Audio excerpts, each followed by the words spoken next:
भारत की भूमि सदा से ही संतों, महात्माओं और अवतारों की भूमि रही है।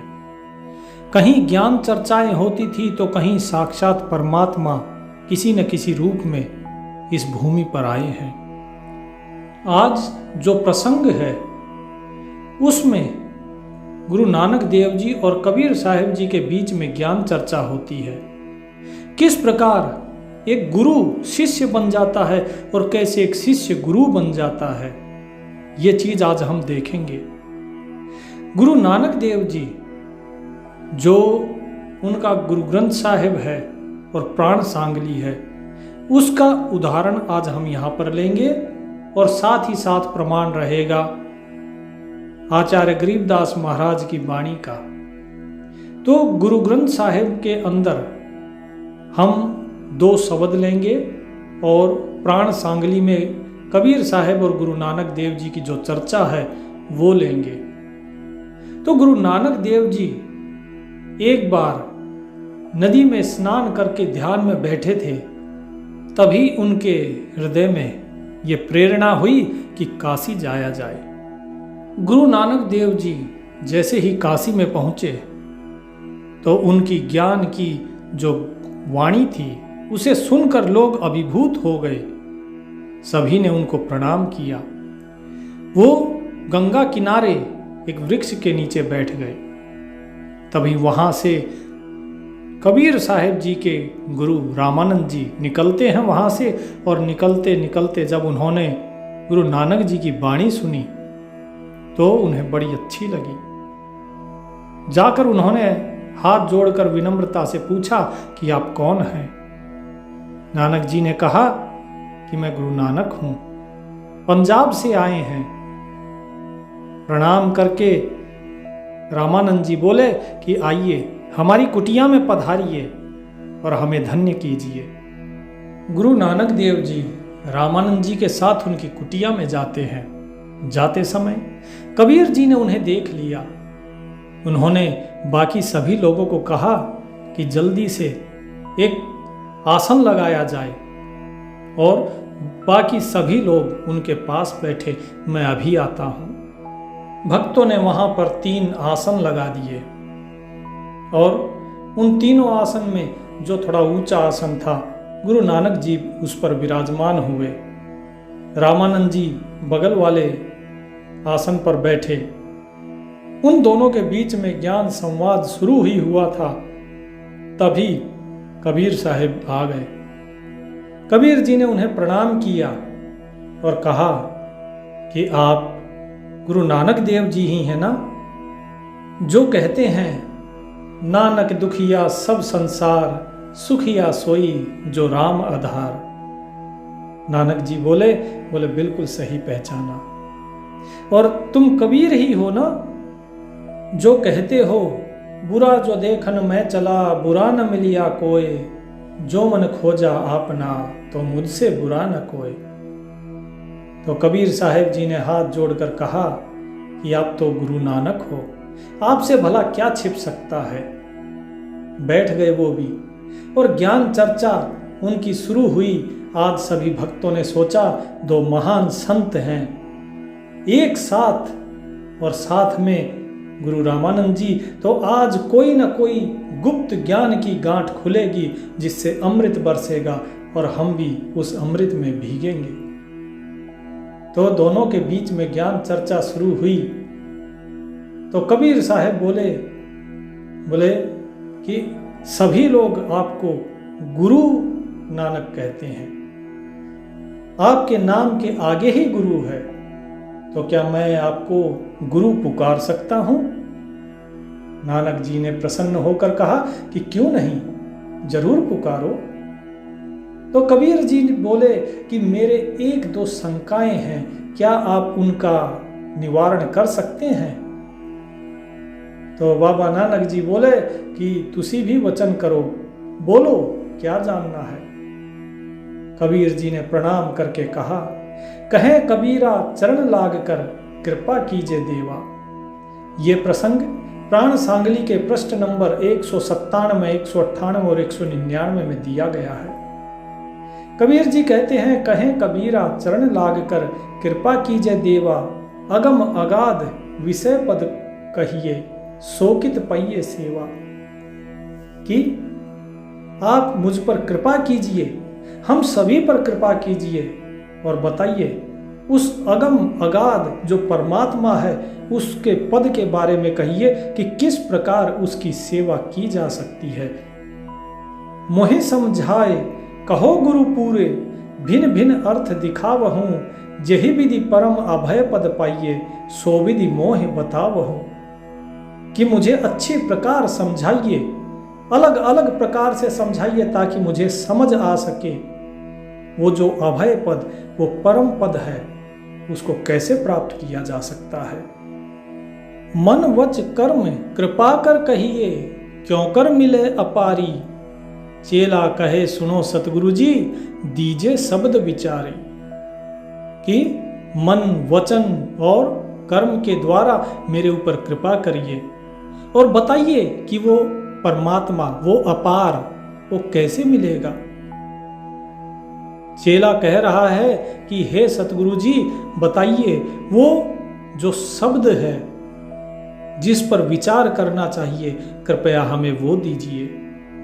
तो यहां पर कबीर साहब जी देखिए क्या कह रहे हैं। जो स्वयं इतने बड़े ज्ञानी हैं वो गुरु नानक जी को क्या कहते हैं, पहले कहते हैं गुरु, उसके बाद क्या कहा, गुरु पूरे अर्थात पूर्ण गुरु, और उसके बाद तीसरी कली में क्या कहा, सतगुरु। चेला कहे सुनो सतगुरु जी, दीजे शब्द विचारी। तो यहाँ पर गुरु, पूर्ण गुरु और सतगुरु ये तीनों शब्द प्रयोग किए गए हैं गुरु नानक जी के लिए। संतों की लीला सबके समझ में नहीं आती, वो किस कारण ऐसा करते हैं, क्यों करते हैं, ये तो जब प्रसंग खत्म होता है तभी पता चलता है। तो अभी आगे देखिए क्या कहा गुरु नानक देव जी। कहते हैं, नानक कहे सुनो कबीर जी, शिक्षा एक हमारी, मन तन पवन जीव करिए का सुन्न लगा वह तारी। कि अपना तन मन, अपनी श्वासें और अपना प्राण, इसको एक कर लो और उस शून्य के अंदर ही अपना ध्यान लगाओ। यही हमारी शिक्षा है, इस शिक्षा को ग्रहण करो कबीर जी आप। फिर क्या कहा, कर्म अकर्म दो पख त्याग हो, सुरत निरत विधि मेल हूं, निस्वासर तुम खोजत खोजत सहज कला में खेल हूं। कि कर्म और अकर्म अर्थात सही कर्म क्या है और गलत कर्म क्या है, बोले इन दोनों पक्षों को त्याग दो। सत्कर्म दुष्कर्म बोले इनको त्याग दो, इनकी तरफ ध्यान मत दो। अपनी सुरत और निरत को आपस में एक करो, इस सुरत को निरत में मिलाओ और दिन रात उसी मालिक को खोजो और सहज कला में, उसकी जो सहज कला है उसमें खेलो। तज माया निर्मायल हो वहु, मन के तजहु विकारा, सतगुरु कहे सुनहु हे चेला, यही विध मिले अपारा। क्या कहते हैं यहाँ पे, यहाँ पर गुरु नानक जी चेला कह रहे हैं कबीर साहब को और कहते हैं कि वो परमात्मा तब मिलेगा जब अपने मन को निर्मल कर लोगे, इस माया को त्याग कर, और जो मन के विकार हैं उन सभी विकारों से मुक्त हो जाओगे, तब उस अपार से, उस मालिक से मिल सकते हो। तो कबीर साहब क्या बोलते हैं, कबीर साहब कहते हैं कि माया तो बड़ी प्रबल है, माया बहुत प्रबल है और मैं ठहरा निर्बल। मैं इतना शक्तिशाली नहीं हूं कि माया को वश में कर सकूं। फिर ये मन कैसे स्थिर होगा हमारा। मेरे अंदर तो काम क्रोध, इस संसार के जितने भी जीव हैं सभी का यही हाल है, काम क्रोध हमेशा व्याप्त रहते हैं। सुरत निरत से तो कोई मतलब ही नहीं रहा, सुरत निरत तो दोनों संसार के लोगों ने खो दी। तो बताइए कैसे इस मन को वश में किया जाए। कबीर माया प्रबल निबल हो, क्यों मन अस्थिर होए, काम क्रोध व्यापत सदा, सुरत निरत दई खोए। मन राखऊं तो पवन सिधारे, पवन रहे मन जाई, तन मन पवन जीव होय एका, सोभिधि देहु बताई। कि यदि मन को पकड़ते हैं तो जो श्वास है, श्वासों से ध्यान हट जाता है, और श्वासों पे ध्यान रखते हैं तो ये मन इधर उधर भाग जाता है। किस प्रकार से अपने तन को, मन को, पवन को और प्राणों को एक कैसे करें, कृपया उसकी विधि बताइए। गुरु नानक देव जी कहते हैं कि सबसे पहले आसन को दृढ़ कर लो, अर्थात सही स्थिति में बैठो, साधना की स्थिति में, ध्यान की स्थिति में बैठो। ऐसा नहीं है कभी इधर झुक गए कभी उधर झुक गए, ना, दृढ़ करके बैठो और उन्मुनी मुद्रा में बैठकर ध्यान लगाओ। भोजन कम करो, नींद कम लो, क्योंकि यदि नींद में ही रह जाओगे तो ध्यान कब करोगे। अगर भोजन अधिक करोगे तो नींद आएगी, वासनाएं बढ़ेंगी, और यदि भोजन और निंद्रा अगर कम कर दी तो आलस्य कम हो जाएगा, इंद्रियां शिथिल हो जाएंगी, फिर काम क्रोध इसको तुम त्याग सकते हो। नानक आसन दृढ़ कर पूता, उन्मन ध्यान लगावो, अल्प आहार खंडित कर निद्रा, काम क्रोध पर जा रहो। तो यहां पर नानक जी बता रहे हैं कि इस प्रकार से आप काम क्रोध इनको जीत सकते हो। और इसके आगे क्या कहा कि दह दिस रोक एक दर राखो, सुरत निरत रस पीजे, जो अंतर सो बाहर दिसे, इस विधि मन बस कीजे। कि अपने 10 दरवाजों को बंद करो और इस सुरत और निरत को एक कर लो, फिर वो जो अमृत रस बरसेगा उसे पियो। जो अंदर है वही फिर बाहर भी दिखाई देगा।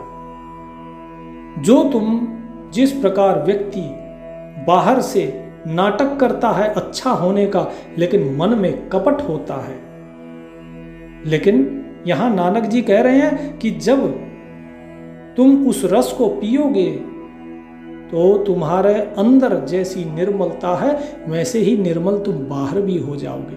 जिस प्रकार बाहर लोग दिखावा करते हैं अच्छा होने का, वास्तव में अगर इस विधि को अपनाए तो वो मन से भी अच्छे हो जाएंगे, और इस प्रकार अपने मन को वश में किया जा सकता है। तो यहां पर कबीर साहब पूछते हैं कि 10 दरवाजे, कौन से 10 दरवाजे? ये शरीर तो 9 द्वारों का है, फिर 10 दरवाजे बंद कैसे करने हैं? तो बाकी जो लोग थे वो भी इस प्रश्न को ध्यान से सुन रहे थे, क्योंकि उनको भी यही पता था कि 9 ही दरवाजे हैं। तो गुरु नानक देव जी कहते हैं कि 10वां दरवाजा है सहस्रार। तो कबीर जी ने पूछा कि क्या उसे भी रोकना है? उसको किस प्रकार रोका जा सकता है? तो गुरु नानक देव जी कहते हैं कि जो 10वां द्वार है, उस सहस्रार को, उस 10वें द्वार से ऊर्जा नीचे की तरफ आती है, वो नीचे आती हुई ऊर्जा को वापस ऊपर की तरफ करो। जो आपके प्राण जिस प्रकार इन श्वासों के माध्यम से आते हैं और फिर उलट के बाहर जाते हैं, फिर वहां से पलट कर अंदर आते हैं, ठीक इसी प्रकार जो ऊर्जा ऊपर से आ रही है उसे वापस फेरो, वापस फेर कर उसको वापस सहस्रार की तरफ लेकर चलो। यही है 10वें द्वार का बंद होना। वास्तव में 10वां द्वार ही है जहां से निकलना है, लेकिन बंद करने का अर्थात कि वहां से जो ऊर्जा आ रही है उसे वापस ऊपर भेजो। तो इस ज्ञान अमृत को लोग सुन रहे थे, मानो सारी सृष्टि आज रुक गई हो इस ज्ञान चर्चा को सुनने के लिए। जो गंगा बह रही थी उसकी लहरें धीरे धीरे शांत हो रही थी। अब कबीर जी पूछते हैं, कबीर कवन सूक्ष्म कवन स्थूल, कवन डाल कवन है मूल, क्या ले सोवे क्या ले जागे, क्या ले रहो उदासा, कवन अगन की धुनी तापों, कवन मंडल में वासा। कि हमने बहुत सुना है कि सूक्ष्म है, कोई बोलता है स्थूल है। ये सूक्ष्म स्थूल ये शब्द क्या है? ये डाल और ये जड़ मूल ये सब क्या है? किस प्रकार से एक साधक को सोना चाहिए और कैसे जागना चाहिए? आपने कहा उदासीन मुद्रा में रहो, उन्मुनि मुद्रा में। तो उदासीन कैसे रहें? कौन सी धुनी तापें? क्या हमें किसी धुनी में तपना होगा जिस प्रकार ये अवधूत नागा साधु करते हैं? और किस मंडल में हमारा वास होगा? स्थान कहाँ होगा हमारा? तो गुरु नानक देव जी कहते हैं ब्रह्म सूक्ष्म शून्य स्थूल, कि जो सूक्ष्म है वो केवल ब्रह्म है और कोई सूक्ष्म नहीं, उससे सूक्ष्म कोई नहीं है। और स्थूल ये शून्य मंडल है जिसके अंदर ये सारा ब्रह्मांड है। इसी पूरे ब्रह्मांड के अंदर ये मन और पवन ये डाल और मूल हैं, अर्थात जड़। कैसे जड़ हैं?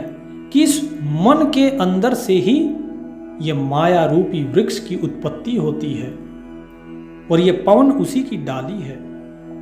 तो इसीलिए मन और पवन ये डाल और मूल हैं। तुम सोने की पूछ रहे हो कि किस प्रकार सोएं। सोता तो हर व्यक्ति है, लेकिन जो तुम पूछना चाह रहे हो वो सुनो। कर्म ले सोवहु सुरत ले जागो, कर्म ले सोवहु सुरत ले जागो, ब्रह्म अग्नि तुम तापहु, निस्वासर तुम खोजहु निज घर, एविद रहो उदासा। सतगुरु कहे सुनौ रे चेला, एहु लक्षण प्रकाशो, गुरु प्रसाद सरव में पेखो, सुन्न मंडल कर बासो। यहाँ पर सोने और जागने का अर्थ वो नहीं है जो स्थूल रूप में हम रात को सो जाते हैं और सुबह जागते हैं। यहाँ पर सोने का अर्थ है जिस प्रकार आप सोते हैं तो इस संसार को त्याग देते हैं, सब कुछ गायब हो जाता है, और जब जागते हैं तो इस सारे संसार को हम ग्रहण कर लेते हैं, हम इस सब को सच मानते हैं। ठीक वही चीज यहाँ पर गुरु नानक देव जी बता रहे हैं कि कर्म ले सोवहु, अर्थात जो कर्म कांड है उसको त्याग दो। सुरत ले जागो, अर्थात जो आपकी सुरत है उसे ग्रहण करो, अपने मन को उस सुरत में लगाओ, पवन को उस सुरत के साथ एक करो। तो इस प्रकार जागा जाता है और उस ब्रह्म, उस परमात्मा की अग्नि का ताप जो है उसमें स्वयं को तपाओ, अर्थात उससे प्रेम करो और उसकी विरह अग्नि में स्वयं को तपाओ। दिन रात तुम उसी अपने घर को खोजो। तुम्हारा घर ये संसार नहीं है, ये तो सराय है जहां पे हम श्वासों की पूंजी देके और चलते बनते हैं। जिस दिन हमारी ये सांसों की पूंजी खत्म हो गई उस दिन इस संसार से हमें विदा लेना पड़ेगा, क्योंकि किराया खत्म हो गया। अब मकान मालिक इस शरीर के अंदर नहीं रहने देगा। तो कहते हैं कि निस्वासर तुम खोजहु निज घर, इस विधि रहो उदासा, कि अपने स्वयं के उस घर को खोजो, दिन रात खोजो। किस घर को? ये शरीर ही है वो घर जिसके अंदर हम अभी रह रहे हैं, क्योंकि वो परमात्मा यहाँ अंदर ही है, बाहर कहीं नहीं। और इस प्रकार इस संसार से उदासीन रहो। तो गुरु नानक जी क्या कहते हैं? सतगुरु कहे सुनौ रे चेला, यही लक्षण प्रकाशो, कि जो भी लक्षण ऊपर मैंने अभी बताए हैं, बोले हे चेले सुनो, अगर ये सभी लक्षण अगर प्रकाशित होते हैं किसी के अंदर तो गुरु की कृपा से वो उस शून्य मंडल में वास करता है, उस शून्य मंडल में पहुंच जाता है। तो कबीर साहब जी कहते हैं कि मैं कैसे मानूं, क्योंकि जो यहां से गया है उसने कभी कोई संदेशा नहीं भेजा कि मैं कैसा हूं, मैं ठीक हूं कि नहीं हूं, मैं स्वर्ग में हूं कि नरक में हूं। तो मैं कैसे मानूं आपकी बात? कबीर वहां जाए न दे संदेशा, क्या अचरज होई जाई, मैं भय चक्र भयो गुरु जी, गुरु पूरे यही विधि देहु बताए। कि हे पूर्ण गुरु जी आप मुझे बताइए कि जो वहां चला जाता है वो फिर यहां संदेशा क्यों नहीं भेजता। ये क्या अचरज है। मैं बड़ा चकित हूं, बड़ा आश्चर्यचकित हूं, दुविधा में हूं। कृपया इस दुविधा का निवारण कीजिए। अपना अनुभव मुझे बताइए गुरुजी कि किस प्रकार उस परम ज्योत को, उस परमात्मा को पाया जा सकता है। क्योंकि वेद पुराण जो भी आपने अभी तक बताया वो सब वेद पुराणों के हिसाब से आपने बताया है, लेकिन अपने अनुभव से बताइए कि आपका अनुभव क्या कहता है। अपना अनुभव कहो गुरुजी, परम ज्योति के उपाय। तो नानक जी क्या कहते हैं, नानक ससियर चलत देख तुम, लाखों जेहि कीट भीर न होता। सतगुरु कहे सुनो रे चेला, मिले परम तत जोता। कि देखो जिस प्रकार सिंह चलता है, जब वो सिंह दूर होता है लोग उसे देखते हैं, लेकिन जब वो सिंह नजदीक आता है उसके नजदीक कोई नहीं जाता। और अगर वो आता भी है किसी के नजदीक तो लाखों की भीड़ क्यों ना हो वो भाग जाती है, फिर वहां कोई भीड़ नहीं रहती। इसी प्रकार उस परमात्मा तक ये जो भीड़ तुम देख रहे हो ये भीड़ नहीं जाती है। वहां पर तो कोई बिरला ही जा पाता है। और जो अभय निर्भय हो गया और तुम्हें जो ज्ञान अभी बताया है, इस ज्ञान पे अगर अमल किया तो तुम उसे पा जाओगे और उस परम तत्व की ज्योत को फिर तुम जान सकोगे। तो कबीर साहब कहते हैं, धन्य धन्य गुरु नानक, जोगी सतगुरु परम उदारा, निर्मल पद दिखरायो मोको, रमता राम अपारा। ये है गुरु नानक जी, आप धन्य हैं, आप परम जोगी हैं, सतगुरु हैं, परम उदार हैं। आपने वो निर्मल पद दिखाने का जो मुझे बताया है विचार, जो ज्ञान दिया है, इससे मुझे उसका दीदार होगा। इससे आपने मुझे तो दीदार कराया और लोगों को भी उसका दीदार होगा। उस रमता राम को, उस अपार को जान पाएंगे। अब कबीर साहब जी थोड़ी गुप्त बात करते हैं। कहते हैं, जब हम भगत भय सुख देवा, तब जनक विदेह किया गुरुदेवा। कली में कोरी नाम कबीरा, ढूंढ थके मन भयो न थीरा। बहुत भांति तब सिमरन कीनो, तऊ न एहि मन चंचल भीनो। हार परे सतगुरु के द्वारे, गुरु नाम दान दे लिए उबारे। कि जब सुखदेव प्रकट हुए, जब भगत सुखदेव हुए, तब उन्होंने जनक विदेह को गुरु किया था, क्योंकि उनका मन जो था वो स्थिर नहीं था। बिना गुरु के वो गए, लेकिन उन्हें वैकुंठ से वापस फेर दिया, क्योंकि बिना गुरु के तो कोई पार नहीं पा सकता है। मैं कबीर जो कि जुलाहा हूं, मैंने भी बहुत अपने मन को ढूंढा है, लेकिन ये मन जो है कहीं स्थिर नहीं होता, मैं जानता हूं। बहुत प्रकार से मैंने तप और सिमरन भी किया है, लेकिन ये मन बड़ा ही चंचल है, ये रुकता नहीं है। ये केवल जब सतगुरु के द्वार पर आके हार के थक के जब हम पढ़ते हैं, तभी गुरु के नाम से ही हमारा उद्धार होता है। समझ परी तब भयो उदासी, तब काटी जमकाल की फांसी। जात कमीन जुलाहा अपराधी, गुरु कृपाते भक्ति समाधि। अब यहाँ पे कबीर साहब प्रणाम करते हैं अपने गुरु रामानंद जी को और कहते हैं कि जब हमें समझ में आई बात तो हम इस संसार से उदासीन हो गए। ये संसार हमें फिर मिथ्या दिखाई देने लगा। तब हम उस काल की फांसी को हमने काट दिया। किसकी कृपा से? गुरु की कृपा से। अन्यथा मैं तो एक बहुत ही छोटी जात का एक जुलाहा हूं, अपराधी हूं, लेकिन गुरु की कृपा से मुझे वो भक्ति समाधि मिली जिससे मैं इस काल की फांस को काट पाया। सत्य पुरुष सतगुरु ते पाया, तब सत्य नाम ले हृदय बसाया। मुक्त भये सतगुरु के शब्दी, बिनसी सब ही पीरा। जुग जुग सतगुरु नानक जपिया, कीट मुरीद कबीरा। कबीर साहब जी अब यहाँ पे बता रहे हैं कि उस सत्य पुरुष को सतगुरु की कृपा से ही पाया। कब पाया? जब हमें सतगुरु ने सत्य नाम दिया और उस सत्य नाम का हमने हृदय से जाप किया। फिर हम मुक्त हो गए उस शब्द के साथ, क्योंकि हम उस सतगुरु के शब्द ही बन गए। फिर उस शब्द से हमारी मुक्ति हुई और हमारी सारी पीड़ा सब नष्ट हो गई। हे गुरु नानक जी, आप भी सतगुरु हैं और आप भी उसी का नाम जपते हैं, उसी एक मालिक का। और ये कबीर तो हर उस व्यक्ति का मुरीद है, उसका दास है, जो उस मालिक का नाम जपता है, जो उस मालिक का दास है। और आप भी उस मालिक की ही बंदगी करते हैं, तो मैं आपका भी दास हूं। ले उपदेश गुरु का पूर्ण, मन महि भया आनंद, मुक्त करी नानक गुरु रचक रामानंद, न पिंजर न सूहटा, न बानी न बद्ध। तो क्या कहा कि पूर्ण गुरु का उपदेश लेकर इस मन में आनंद आ गया।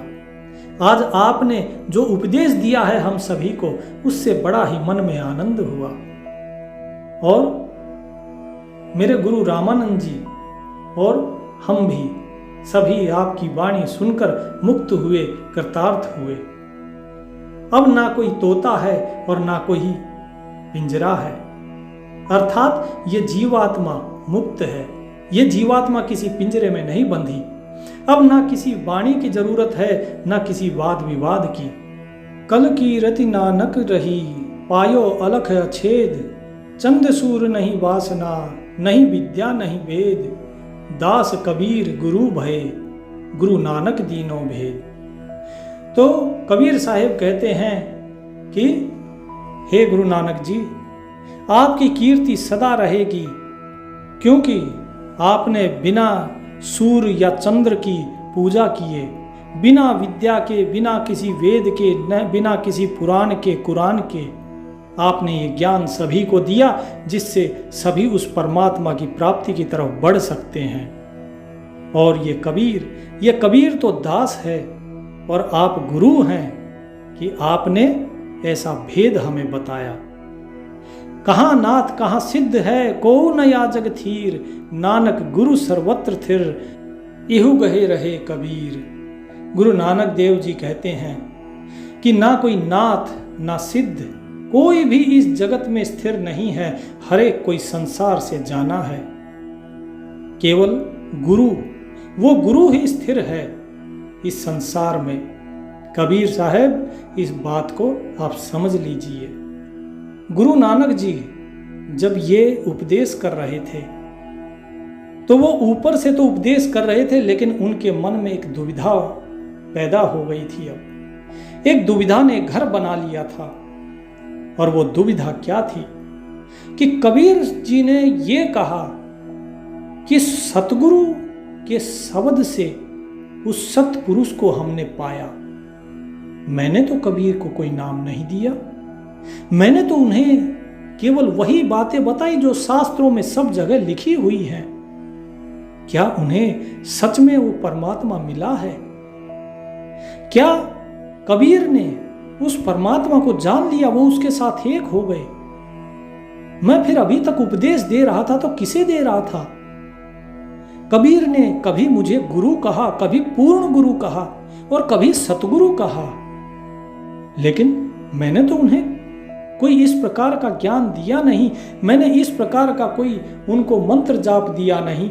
जिस नाम की वो बार बार बात कर रहे थे, वो सत्य नाम मैंने तो उन्हें बताया नहीं, फिर उन्हें कैसे प्राप्ति हो गई? ये विचार करते करते गुरु नानक देव जी वापस आ गए काशी से। कई दिन और कई रातें ऐसे ही निकल गई। प्रतिदिन नानक जी अपनी उसी दिनचर्या में लग गए। सुबह आते और स्नान करके नदी में और फिर ध्यान में बैठ जाते। कई दिन हो गए, परेशान हो गए। नानक जी को यही एक प्रश्न परेशान कर रहा था, लेकिन ये प्रश्न करें भी तो किससे करें? दुविधा मन में गहराती गई। इसके बाद फिर एक दिन वो हुआ जिसकी गुरु नानक देव जी ने कल्पना भी नहीं करी थी।